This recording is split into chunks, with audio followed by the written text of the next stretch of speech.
Et si je vous disais qu'il y avait 4 possibilités de signer en agence? C'est ce qu'on va voir ensemble dans ta série Comment devenir mannequin. Et aujourd'hui, on va voir ensemble 4 manières de signer en agence. De ce côté-là, ce qu'il faut savoir dans le mannequinat, c'est qu'il y a 2 teams. Il y a ceux qui disent c'est toi et ta chance. Il fallait être là au bon moment, au bon endroit, rencontrer les bonnes personnes, etc. etc.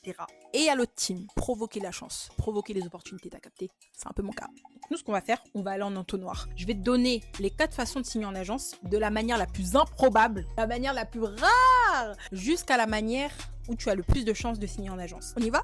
La première manière de signer en agence, c'est de se faire repérer dans la rue. Voilà, quand on parle de chance, c'est de ça qu'on parle. Se faire repérer dans la rue par un scout, par un agent, si tu veux. Un chasseur de tête, voilà, un chasseur de tête. En tout cas, si tu veux devenir mannequin, j'ai un conseil à te donner, sortez toujours apprêté. On ne sait jamais qui on peut croiser dans la rue.